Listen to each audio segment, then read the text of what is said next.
Hello dear students.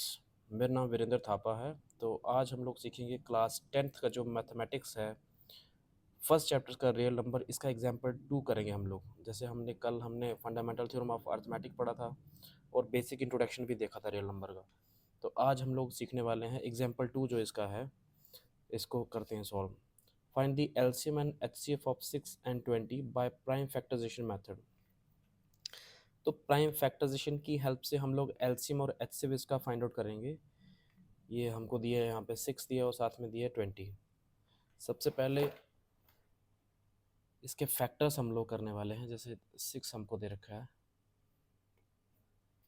6 के factor करने होंगे हमको। 2 3 जा 6, 3 1 जा। तो 6 के फैक्टर क्या निकल के आए हमारे पास? 2 इंटू 3। दूसरा जो नंबर इन्होंने दिया है वो है 20। तो 20 के भी हमको क्या करना पड़ेंगे? पहले फैक्टर। तो 2 से करेंगे इसको। 2 1 जा, 0 लगा लो। 2 5 जा 10, 5 1 जा। और 20 के जो फैक्टर निकल के आए वो कितने आए? 2 इंटू 2 इंटू 5। इसी को हम कैसे लिख सकते हैं? दो अगर रिपीट हो रहा है 2 बार तो इसको लिखेंगे 2 का पावर 2 इंटू 5। ठीक है स्टूडेंट्स। अभी पहले हम एलसीएम की बात करते हैं। एलसीएम हम लोग कैसे सॉल्व करते हैं? जिसको नहीं पता एलसीएम कैसे फाइंड आउट करते हैं, तो हम लोग वही यहाँ पे सीखने वाले हैं। 6 और 20 का हमको एलसीएम लेना है। तो एलसीएम किस तरह से लेंगे हम लोग? जैसे 6 के फैक्टर हमने किए हैं, 20 के फैक्टर किए।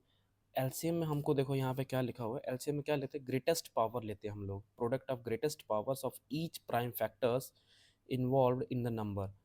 तो हमको क्या करना होता है, इसमें जो ग्रेटेस्ट पावर होती है उसको लेना है, लेकिन हर एक जो इसका फैक्टर है, प्राइम फैक्टर, उसको इन्वॉल्व करना है। जैसे हमारे पास देखो 6 के फैक्टर हमें 2 इंटू 3 किया, तो 2 को भी लेना पड़ेगा, 3 को भी लेना है। और 20 में भी 2, 2 तो है ही ऑलरेडी, लेकिन यहाँ पे एक्स्ट्रा क्या है? 5। तो सभी को लेना पड़ेगा, यानी कि 2 को लेना है, 3 को लेना है और 5 को भी। सभी नंबर्स को हमको लेना पड़ेगा इसमें।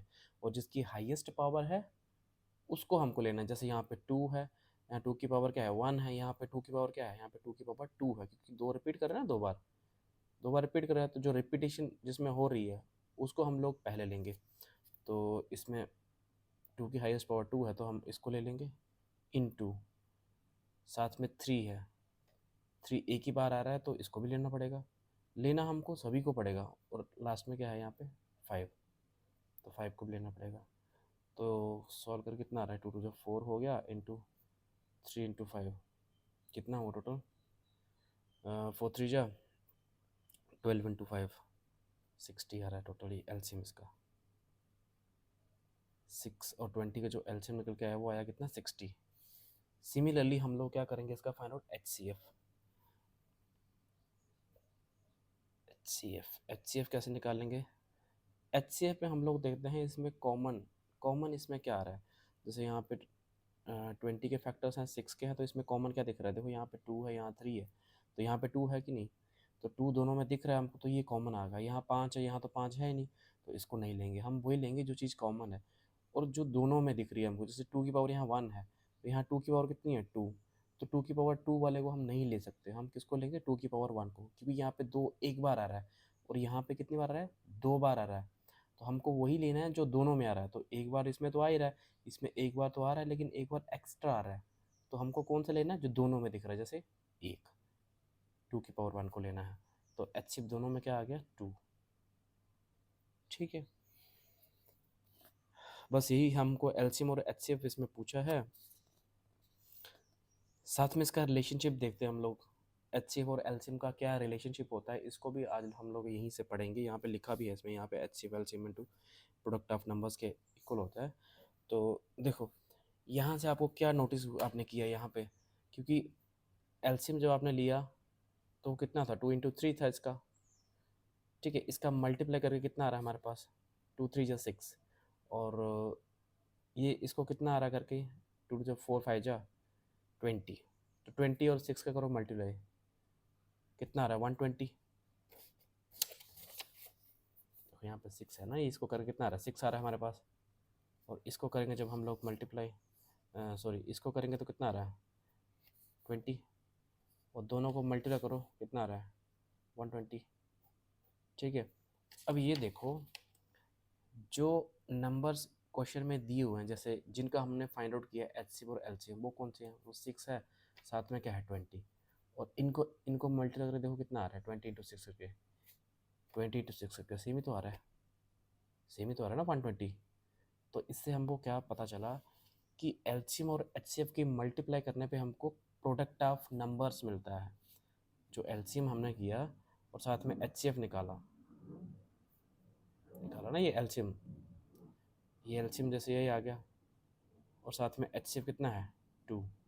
इन दोनों का मल्टीप्लाई अगर हम करेंगे एलसीएम और एचसीएफ की मल्टीप्लाई, तो हमको क्या मिलेगा? Product of numbers. कौन से नंबर? जो क्वेश्चन में दिए हैं, जिनका हम एचसीएफ और एलसीएम पता कर रहे हैं। ठीक है, तो इसको किस तरह से लिखेंगे हम लोग? ऐसे लिखेंगे, LCM into HCF equals to product of numbers. देखो एलसीएम कितना था, ये निकाला 60, इंटू एचसीएफ कितना निकला है 2, प्रोडक्ट ऑफ नंबर्स, क्वेश्चन में जो नंबर दिए वो 6 × 20 है, तो 6 × 20 करके देख लो, ये भी 120 और ये भी 120। ठीक है, तो यहाँ से हमको एक रिलेशनशिप पता चला कि एलसीएम इंटू एचसीएफ जो होता है वो प्रोडक्ट ऑफ नंबर्स के इक्वल होता है। ये बहुत ही इंपॉर्टेंट जो है नोट है, इसको नोट करके आपको लिखना है, क्योंकि ये आगे क्वेश्चनों में काम आने वाला है। ठीक है, जैसे ये एक्सरसाइज हम लोग सॉल्व करेंगे तो इसमें ये चीज़ यूज़ होगी, जैसे ये क्वेश्चन हो गया। ठीक है, तो ये आपको नोट रखना है अपने पास कि एलसीएम और एचसीएफ की अगर मल्टीप्लाई किया जाएगा तो प्रोडक्ट ऑफ गिवन नंबर्स, जो क्वेश्चन में गिवन नंबर्स देंगे वो उसके प्रोडक्ट के इक्वल होगा। ठीक है स्टूडेंट्स।